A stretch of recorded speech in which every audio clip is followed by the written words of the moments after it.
Accessing. When TV and radio collide. Love it. Wow. This is what you get. You're listening to JJ and Alex. Don't touch that dial. On 97.5, the KSL Sports Zone. Welcome back, everybody. JJ and Alex, 97.5, the KSL Sports Zone. So, I was watching the World Series yesterday, and I was just thinking about how funny it was that, like, that net that extends all the way down the first and third baselines and behind home plate, that thing is massive and expansive now. It also seems wild that we went years without it, that we went centuries without it. you know, the 140 years without that. Because those balls are getting hit, are getting fouled off at 180 miles an hour backward toward a 9-year-old. You know what I mean? Yeah. Like, I'm watching it last night and I was going, oh, man. And it's a little bit of a bummer because you don't get the guys diving into the crowd to make the catch anymore up against the net. They can't do it. If it gets behind the net, it's over with. Yeah. And if the ball touches the net, it's foul. So the ball falling and it's still 20 feet, above a player who definitely could make that catch, it's not. You can't do it anymore. So the game has changed a little bit. I was a little bit like, oh, man. But then I thought about it, and I was like, remember how we were like, it seemed like somebody died every year. In minor league or Major League Baseball parks, they would get hurt, critically injured. I'm glad they put the nets up. I know. It's just as crazy that we went without it for all those years. Like, and yet the view of it was so good. So, anyway, it's crazy. We good to go? Let's get things kicked off here. Cole Bagley, he's our Utah Mammoth insider for KSLSports.com. Let's jump in right here, and we'll get things going with the cut, and we'll jump in with him. It's time to talk hockey with the Utah Mammoth and NHL insider on KSLSports.com. Cole Bagley on 97.5, the KSL Sports Zone. Cole Bagley is our Utah Mammoth insider for KSLSports.com. Our show, of course, is always this hour brought to you by the good folks at Trajan Wealth, TRAJAN Wealth.com. Trajan Wealth for all your trusted local needs in retirement. The Mammoth are 8-2, Cole. I'm going to try not to say anything that makes it sound like I'm trying to jinx all the things that are going on here, but I don't care who you are. Anybody should be surprised a little bit by these results so far with the Mammoth, right? Oh, 100%. I don't think anybody on their bingo card had Utah 8-2 through 10 games, tied for the best record in the National Hockey League, and Nick Schmaltz is leading the way in terms of points. No, it's incredible what they're doing. Unfortunately, it is not going to be sustainable through the next 72 games, but they're showing good signs. And I think there are a lot of areas that are going to be close to sustainable, and if they can kind of hover close to what they're doing in some of the key areas, I think it's safe to say this is a playoff team. It's early. There's a lot of things that could happen, that could change, but to start off this hot, to be getting the type of production that they're getting from their top six, to have kind of those fill-in shifts from the third and the fourth lines. The defense looks incredibly good, from the top pairing all the way down to number three, and then the goaltending. I mean, both guys are standing on their heads. So, I say that this is not sustainable to kind of put things into perspective and to maybe curb expectations a little bit, but they're playing good hockey. I think there's a lot of areas that they can continue to play similarly, and if they do so, they're probably going to win 40, 45, maybe pushing a little bit more than that in terms of games, and I expect them to make the playoffs. It would be disappointing at this point, seeing how well they're playing right now.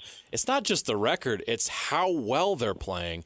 And you look at the stars that are emerging on this team, and you're hearing people nationally talk about it, Cole. We know what they are. We watch them every day and follow it. But all the national hockey people are starting to catch on to this. Frank Saravalli was talking about today, saying the Mammoth are possibly entering contender status, which he said it, not us. He said it. But they're generating that kind of buzz because they deserve it, because that's how well they're playing. And specifically, you look what Logan Cooley did this week. It's insane. I mean, 5 goals in 2 games like that, and including a natural hat trick. I mean, he's earning that contract. It's just a matter of time, right? I mean, he's been phenomenal. Yeah, it's kind of crazy a difference that a week makes, because, through the first week of the season, they're 1-2. They had, what seemed like a pretty shaky loss in Chicago. And, obviously the first loss against Colorado was kind of a commendable one where they played really well, but they barely got through Nashville. They almost didn't deserve to win that game. And then, like I said, they lost to Chicago, who was one of the worst teams in the NHL a year ago. And I'm still not overly sold that they're going to be a playoff team at all. But no, every game that goes by, Logan Cooley just continues to deepen his value. Every shift, every period, every game, you just hear you just see more dollar signs, more zeros, I think, tack on, to the end of that deal. And, like I said, a week ago, actually, on my podcast, we were kind of discussing that, going, hey, Logan Cooley kind of bet on himself, and he's not exactly playing up to that. Well, fast forward 7 days, and he's one of the league leaders in goals, and had 5 goals, not only in back-to-back games, but in 8 seconds of offensive zone possession time. He is scoring. He is scoring incredibly efficiently. His line is one of the best lines in the NHL, not just one of the best young lines, but one of the statistical best lines in the NHL in a lot of key statistical areas. So we're kind of seeing the emergence of a superstar, I think. And what's fun is it's not just one guy. Dylan Guenther, 11 of his last 17 goals are game winners. Talk about clutch, maybe the most clutch player in the NHL right now. And he's on a bargain contract, right? Under $7.25 for the next 7 seasons. By the time his contract's up, he may be worth double what he's getting paid now. And then Peterka on the other side. There's just so much going right for Utah. And it's been electric and it's been fun. And we'll see what they can do tonight against Edmonton. Cole, J.J. Peterka is one of those guys, now you mentioned his name, that has been showing up on the scoring sheet with some assists. He's not getting the goal scoring that some of these other guys are doing, but what's your assessment of Peterka so far? I thought probably the best play that he's made all season was to set up that final goal to beat the Jets the other night, was getting down the ice, out-hustling a defenseman, putting himself right in there, getting the pass to the middle. That second pass goes and gets the game winner to Guenther. Where's J.J. Peterka fitting in all this so far? Do you feel like he's on point with this? And I feel like with him, it's going to be that the goals are going to also start coming. Yeah, I think, he's fit in seamlessly. There's a little bit of an adjustment period in the preseason and the first few games, but the guys really didn't play together all that much during training camp because, Cooley was out for the majority, and then Peterka missed a couple days with a small injury as well. So now you're kind of seeing what the team envisioned, what the team saw, and it's blazing, lethal speed. And I think, while Cooley, I believe statistically, Cooley has registered the second fastest speed on the ice behind either Nate McKinnon or McDavid this year. I feel like Peterka is kind of the one taking the lead in terms of utilizing his speed to create dangerous opportunities. It's often him off the rush, entering the zone with the puck on his stick and then dumping off a pass to, whoever, Cooley or Guenther or the defense. But like you pointed out, I just think he's a lot more team-centered than he was in Buffalo. That was just not a very well-constructed team. He was obviously a bright spot, and I think he just kind of played to his strengths, and he was scoring a lot of goals. Well, now he's on a team that's a lot more talented, top to bottom in terms of offense, and he's playing on a much better line than he was a year ago. He's playing on a much better team that is, probably going to be a playoff team, and we'll see what their ceiling ends up being. But yeah, I've been impressed with him. I'm not really surprised necessarily that he's registering more assists than goals, just, for the reasons that I all kind of just suggested. You've got arguably the best shot in the NHL in Dylan Guenther, and then you've got one of the, budding superstars in Logan Cooley. Yeah, you're probably not going to score as many goals as you were a year ago, but the points are still there. The production is still there.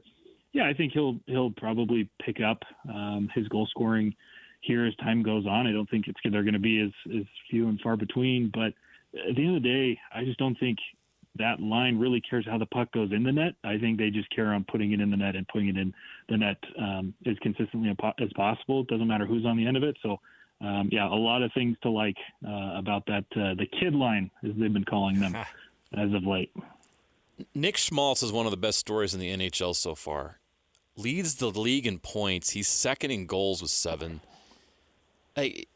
Can you explain how he's emerged and become one of the best scorers? I don't know how sustainable this is, but it's fun right now, and I'm sure he's enjoying the ride. How has he taken his game to another level this year? Yeah, I think he's on pace for like 138 points. Yeah, that's about right. Man. That's not going to happen. but I think he'll be close to 80, 90, and he might even knock on the door of 100. Wow. And I think to answer the question, I believe it's his confidence. A year ago, it took him about 20 to 25 games to even score a goal. And now he's leading the NHL in points. He's playing just out of his mind. Some other interesting, kind of stats is, so before their current road trip, Schmaltz led the league in inner slot scoring chances, 13. Currently, he is 4th in high danger shots on goal with 17, and he's leading the league in high danger goals with 5. And I think the difference is just his confidence is a lot higher. The puck started going in the net a lot earlier, and so his confidence is sky high, and he is dominating in close to the net. The vast majority of his goals are coming on the inside. They're coming in the low slot. They're coming in the crease. They're coming off of one-timers from Clayton Keller. Another interesting stat is during this streak, of the 10 goals that those two have combined for, 6 of them have been on primary assists from the other, and 2 others have been secondary assists. So they are linking up. Every time the puck's going in the net from one of those guys, it's the other one, who's setting them up. And, to even add, I actually did a deep statistical dive on this today. So that's why I'm firing on all cylinders here with all these different numbers. They're beautifully constructed.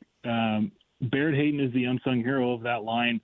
He's not necessarily generating a lot of points, individual points on the score sheet, but I think a lot of the success comes from maybe the overlooked work that he does. He's winning 54% of his faceoffs, which generates extra offensive zone possessions for those two. He's trying to dominate the middle of the ice, the center of the ice, and when he's not able to do that, he's then trying to maybe play as a decoy around the net and pull some of that pressure and whatnot away from Nick Schmaltz, which is, provided him with those opportunities. And then for Clayton Keller, it's all about possession. He loves to operate on that right wing. It's this really strange kind of innate ability where he can slow things down and yet still play incredibly fast and put the puck in dangerous areas, on the tape of Nick Schmaltz consistently and others.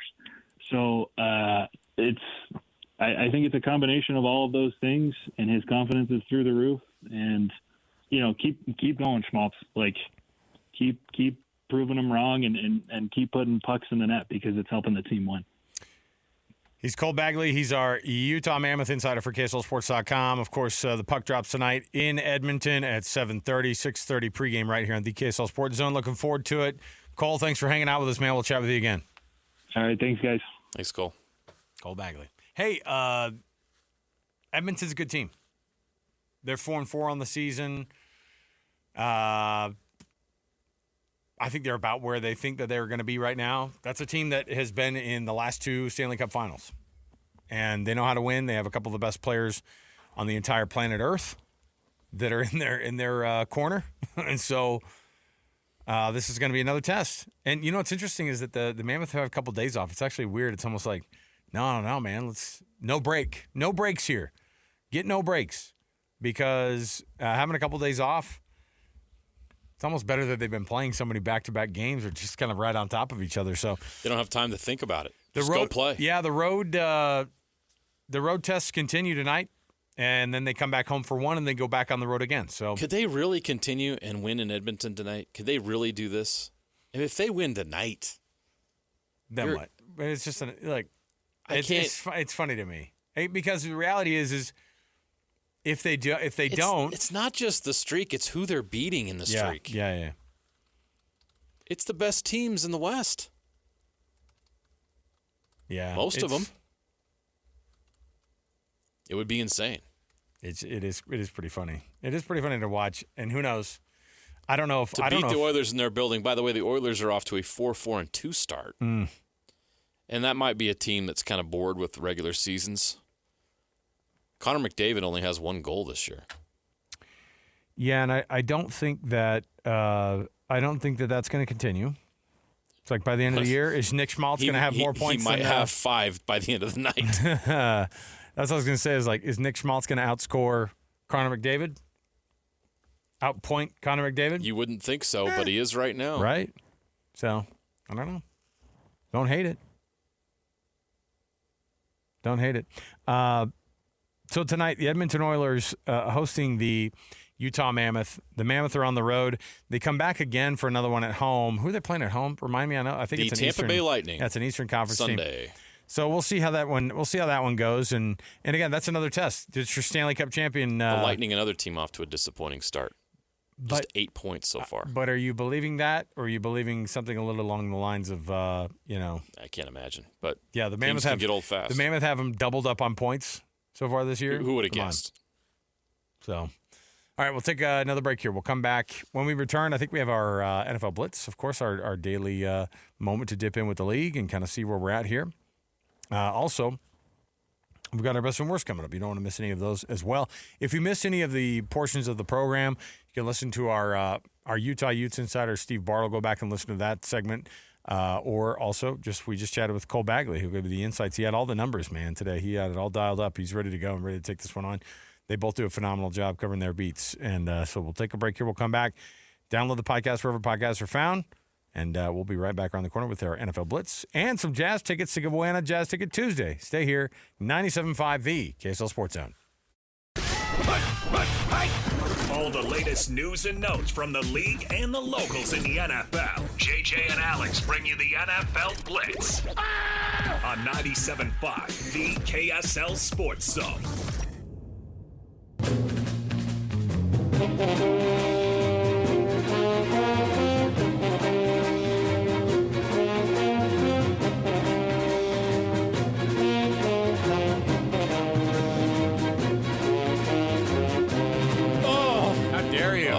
What are you, over this? People have been doing this show for 2.5 hours. Oh, I just love the Western Nut Company. You know, Ruth's Chris has always delivered on the sides. Oh. Hey, Annapolis, come on, man. We're getting through this together. You got to be here for us, man. We don't need to be here for you. We can't be here for you. Hey, Doug, what should I get my wife for Christmas? Just a Ruth's Chris box of gravy. A Ruth's Chris box of gravy? You know what? I think you they can probably buy gravy in a box? Call them today. I'm kind of fascinated. Get set up. Gravy in a box? How's that work? You know what? Patent pending. This is my idea, not yours. Gravy box. That's, just in time for Thanksgiving, it's gravy box. I think we just created something new. Man. Family member didn't deliver on the gravy. It's gravy. It's in a Let box. me go out to the car here. Hey, by the way, want to make sure everybody knows we got tickets to the Jazz tomorrow night against the Portland Trailblazers. How are the Trailblazers doing, by the way, in the West? They're good. They're not. They're 2-2. Oh, see, couple teams of the. They're no longer bad. They're officially mid. 2 win teams facing off. It's been a while since the Blazers have been mid. In Salt Lake City tomorrow night. Jazz Ticket Tuesday means that we're going to give you a pair of tickets to the Jazz and the Trailblazers right now. All you have to be is caller number 12, 801-575-ZONE, 801-575-9663, 801-575-ZONE. Jazz, Trailblazers, Delta Center tomorrow night. There you go. Oh, my goodness. Travis Kelce, annoyingly, leads the Chiefs all time with the touchdown catch that he had last night, a vintage performance for him. Not just that, we have to give it to the guy. He's annoying. His relationship all over the internet is kind of annoying, but pretty darn good football player. And I'll tell you what, too, he's had to deliver because people were wondering if he's fallen off, and I'll tell you, he was steady. 83 touchdowns, by the way. Tying Priest Holmes for the most touchdowns in Chiefs franchise history. I'm actually shocked that Priest Holmes scored that many touchdowns. He was, prolific. I don't think he's a Hall of Famer, but for a period of time, he was the top fantasy running back for a period of, 5 years? Yeah. He was the man. So, yeah, he scored a ton, but I wouldn't have thought that it took this long because Travis Kelce feels like he scores 3 touchdowns a game the way they talk about him, you know? Yeah. Vintage night for him, though. This is like a perfect. If you were to draw up an evening or a stat line for Travis Kelce, like for his career, this is what I will picture in my mind always: 6 catches, 99 yards, and a touchdown. Yeah, like just that's old-fashioned boom. Travis Kelce. He just delivered. He was good last night. And Patrick Mahomes, annoyingly, and his Chiefs have gotten better. Tell me about it. Over the weeks. So what are they, 5-3 now? Yes. It's a game it's behind. not just 5-3. What have they won 4 of their last 5? Yes, and they're just and Patrick Mahomes. He threw 2 picks last night, but he throws 3 touchdowns now every game. I think he's got 6 games in a row. If he throws more touchdowns and picks, and they're getting in the end zone and winning 28-7, who cares? And it was just what's crazy for me is watching that Chiefs team and going, oh, their defense is really good. Shoot, that's tough. That's a tough one to take. That their defense is actually probably better than their offense. Like on paper, right? Yeah. You watch them. There are few teams who fly around like they do. And that's a scary sign, I think, for a lot of the other teams across the AFC. My son asked me last night, he goes, all right, so what do you think the Super Bowl is going to be? And I was like, he goes, it's going to be like the Colts and the Packers. And I was like, that's not a bad guess. It's probably going to be the Chiefs and the Eagles. I know. And then he goes, guys, I don't think the Eagles are that good right now. And I go, And the Chiefs, they're not as good as they used to be. I went, okay. He goes, no, the Bills. It's either going to be the Bills or the Colts. And I said, don't just go for the shiny new thing. And by the way, the Bills, I don't know if I wouldn't want to say quietly. They're not even in first place. They're not, but they're still, but they're good. I think they're still going to be fine. But the Don't Chiefs fall are for the cute little nice starts. Don't fall for the Colts or the Patriots. Okay. It's great. It's a great story, but they're not going to go to the Super Bowl. You can't fight years of Loserville for what's some names? The Who's Colts. that team in the NFC? I just identified those two. The Buccaneers are kind of there, but they've fallen off a little bit. They've hit a skid Hey, here. will you allow me to bring up the Seahawks at all, or Absolutely, they're why 5-2, right? Yeah, 5-2. They've won 2 straight, and I think that's probably the best nomination you have there Look, of a team Kirk- that's been. I don't know how you want to describe what the Seahawks have been the last 3 or 4 years, but yeah, Sam Darnold. I mean, I thought they were going to suck. I did too, and they kind of they're not like I don't watch them and go, man, that team. They're probably going to win that division because the 49ers have too many injuries. Way too many injuries. The Rams have similar problems. And the Seahawks are the most consistent in that division. I love. You know what? I congratulate you. You didn't even mention the Cardinals because who wants to mention the Cardinals ever? Annapolis knows. They've lost 5 in a row You don't even mention the Cardinals. because they've lost 5 in a row. How long does Kyler Murray stay the starting quarterback? They there? should have pulled the plug on that a while ago. No, instead they signed him up for more years and more money. Smart. It's fine. Let me see here. Next up, Spencer Rattler lost his starting quarterback job? What? Hold on. Let me go back and make sure this is true because he's had a heck of a year. Sorry. That was mean. Tyler Shough. We're going to get the start over Spencer Rattler. What a bad quarterback room that is. You just say those 2 names. Yeah, I mean, everybody knew the Saints were going to be bad. Yes. And then the surprise Derek Carr retirement. And they were kind of left in no man's land when it came. I mean, at this point, just have Taysom Hill line up. Serious. Who cares? You're 1-7. I don't know what to think because Let Taysom Hill eat. if you are Kellen Moore, like, are you looking and you go, eject? Or do you go, hey, this is a process? Because the NFL will give you a little bit of time, and but the problem is that their cap situation isn't going to be solved for a minute. It's going to be a problem for a minute. Yeah, that's why they're in this situation. Yeah. It's their cap problem. So that's not good. Bad spending. I don't know what the leash is for Kellen Moore, but we've seen guys brought in for a year and canned, even when you think they're in a situation where patience is required. Hey, so I was going to bring up, I saw this interesting interview Lamar Jackson did with, he inexplicably wears the balaclava like every interview. The he's like, I just want everybody to only see this part of my face right here. He's just trying to stay warm. Sure. But the reality is he does this interview, and they were asking him about the new locker room. Did you see the pictures of the new renderings of the new digs? No, I did not. It's awesome. And you know what he did? They were asking him for input, which you do for a franchise guy. Hey, man, what do you think about the new locker room? He said, take the ping pong table out, take the pool table out, take any of the games, take they said any of the electronics, places like that, and we can't have them back until we start winning again. So they did it. Wow. They took out all the toys out of the locker room. I think it's awesome. Yeah. And the locker room is phenomenal. But you remember years ago, you and I both went to that to the Detroit facility, and we watched practice, and then we interviewed guys after practice.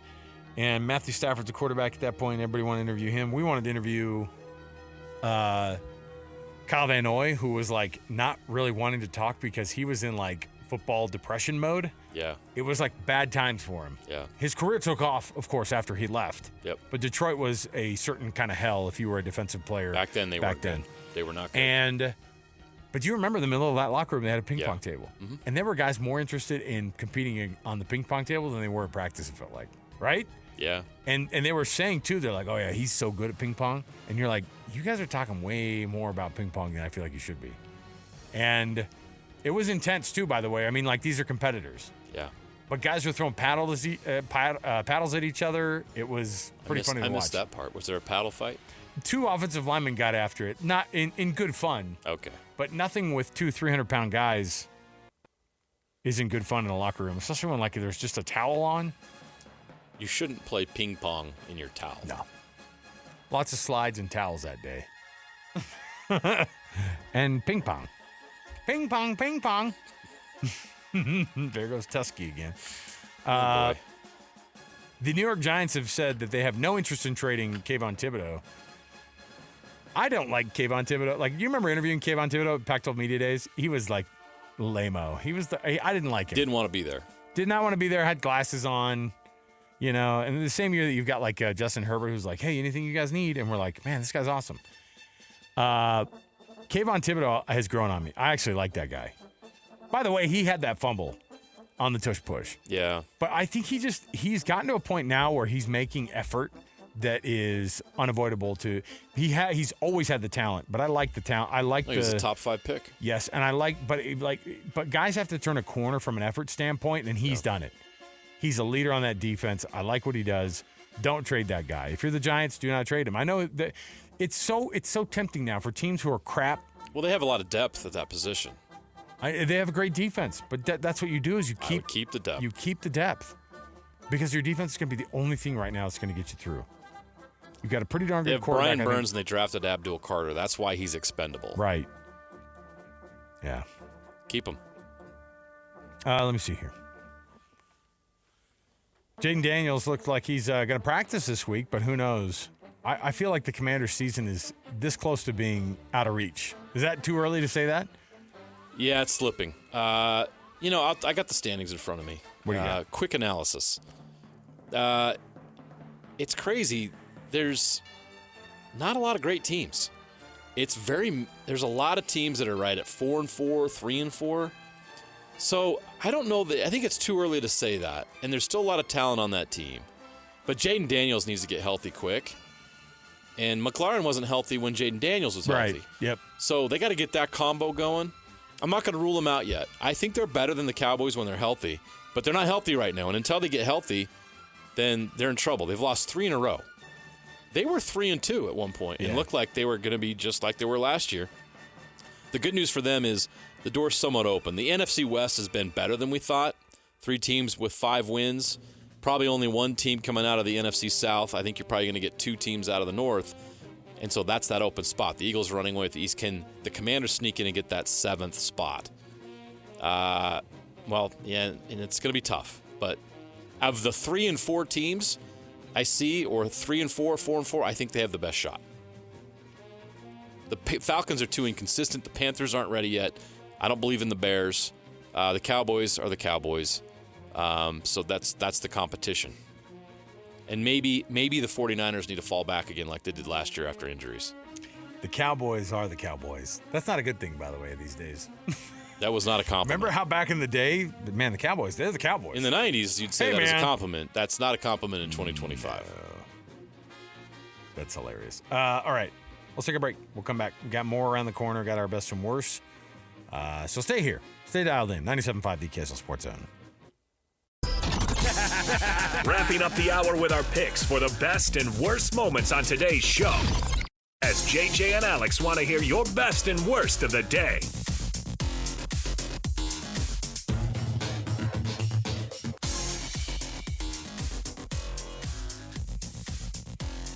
Welcome back, everybody. JJ and Alex, 97.5 the KSL Sports Zone. Final segment of the hour. Best and worst coming at you here. Brought to you by the good folks at the Doug Smith family of dealerships in American Fork, Spanish Fork, and in Linden. Nobody knows cars like Doug. Appreciate their support. JJ, before I get to best and worst, I was reading this article today. So the wristband in the NFL.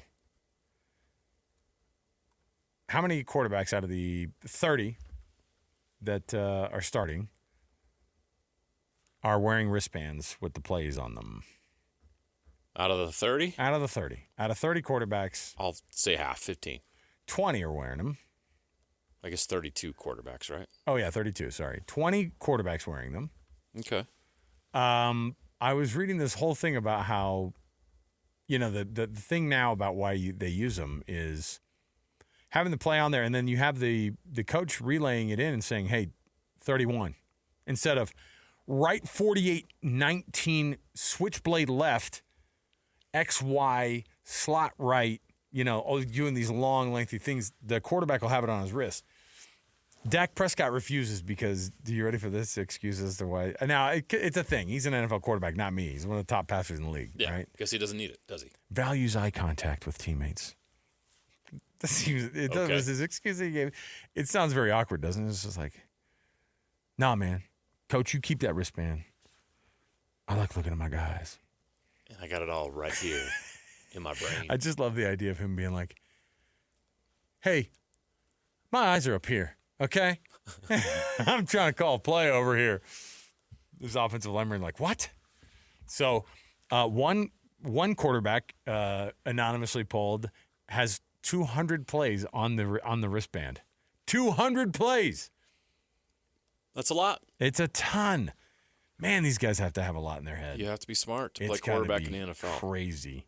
Them trying to deal with that whole thing. Unless you just want to look your teammates in the eyes.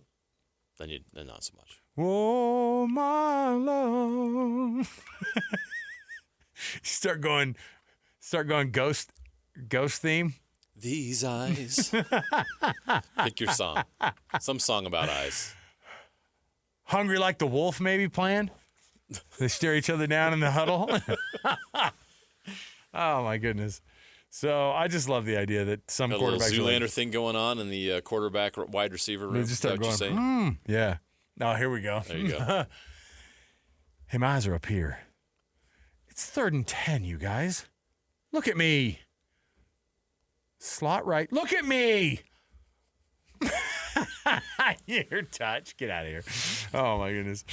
Oh, my goodness. That only applies when he's under center. 0 out slot, 62F slim, Z Montana flare on 2 ready. Break. That was a real play call, by the way. So, anyway, those guys are using. Some of them are using, but they said it's actually become more that more quarterbacks are using in the NFL are using the wristbands than have ever before. So there you go. Joe Flacco, that makes sense to me with the memory issues you'd have at that age. Sorry, I had to say it. You can always use the reminder. You know who never would? And I don't think so. Maybe he is one of the ones. I don't know. But Aaron Rodgers would never wear one, right? That's Seems too old school. Yes. That's the guy who's got like the single buckle on the. That's why his helmet's so big, because It's all those massive. plays are They're stored in just his stored brain. in his head. Yeah. I think he has like a surround, like he has like a He JBL. looks like Megamind when he's out Yeah, he there. does. He has like a JBL stereo system in his head to hear the coaches loud and clear. Give me that Dolby 5.0 experience or 5.1 experience or whatever it is as you listen to my coaches call the plays in. Okay, best and worst. Here you go. Best and worst. Oh, Greg Sankey. This is one thing that I actually agree with the commissioner of the SEC on. Has asked that the NCAA please reconsider allowing pro sports betting for the NCAA athletes. What have we learned over the past little bit? It's not a good look. It's not a good look. It's been a disaster. And I know the NCAA players are the same as just regular paid professional athletes. Pat Narduzzi, Pitt's head coach, also said the same thing. Do not remove the pro sports betting ban. It's one of the stupidest decisions we've ever seen. It's just another thing, by the way, that these coaches are going to have to deal with. It's going to be. You're going to have all these athletes on DraftKings in the locker room during halftime. You're already telling them to put their devices away and get off social media. These are the most competitive people on the planet, and they think they know sports better than anybody. You know they're going to jump on this. Even if they don't know sports better than anybody, they can maybe call a couple guys and maybe manipulate it. I've talked to young people, may or may not be in my own house, that says, "Yeah, when I'm done with high school, I'm just gonna do sports betting." School counselors everywhere are like, I'd reconsider something. Maybe, I don't know. No, I'm just gonna sports bet. Well, there's young people that that's how I'm gonna make money. I'm looking to be an entrepreneur. They're like, oh, really? What kind? I'm gonna get really good at it. I'm gonna be an entrepreneur. What kind? Sports betting. Just professional sports gambler. Obviously, I'm self-employed. Jeez. And then the worst. Sam Levitt looks like he is expected to miss that game against Iowa State this weekend after re-aggravating that injury against Houston. So they lost to Houston. They are 5-3 now on the season. They have 2 losses in conference play. They're going to Iowa State, by the way. One of those teams is going to be 5-4 by the end of the weekend, and you can't help but think it's going to be Arizona State. Because Iowa State's going to smell blood in the water, and they're going to want to get right after losing at home to BYU. It just goes to show you how hard it is to win a championship, and it's even harder to repeat as the champ. What's his name, the guy who replaces him? Jeff Sims. That guy is not good. Come on. He's not going to be good enough to help him tread water. Now, the schedule lightens up after Iowa State. It's West Virginia, Colorado, Arizona. But if they don't win this weekend, they're toast. But at that point, they'll have 3 conference losses. They're toast. If they don't beat Iowa State, they have no chance, and they don't have the tiebreaker against Utah. Nope. They'd need it. Yeah. And they don't play BYU, and I don't believe they play Cincinnati this year. No. Crazy. All right. So yeah, they've got to win this week to stay alive at all. Well, and then on top of it, it doesn't even matter what Jordan Tyson's situation is then either. Right. It's like Jordan Tyson's even like, just take me out too. Let me get right. I think the Sun Devils are running on fumes right now. Tough to go from reigning champs. You remember at Big 12 Media Days? And we were like, reigning champs, Kenny Dillingham joining us on it. He's like, please do not. We haven't done a thing this year. It's so hard to repeat. Please don't put that on us. He knew. He remember at the start of the season when he was criticizing how bad they looked in camp. Oh, yeah. Made them run gassers on the first day because they looked like they showed up. We talked about, I mean, they're a good team. It's a good program, and Dillingham's doing a great job, but they really miss Cam Scadam. Yeah. All right, we'll take another break here. We'll come back. We've got more around the corner. Going to remind you, 6:30 is when you're going to get the pregame for the Utah Mammoth. So stay right here, 97.5, the KSL Sports Zone.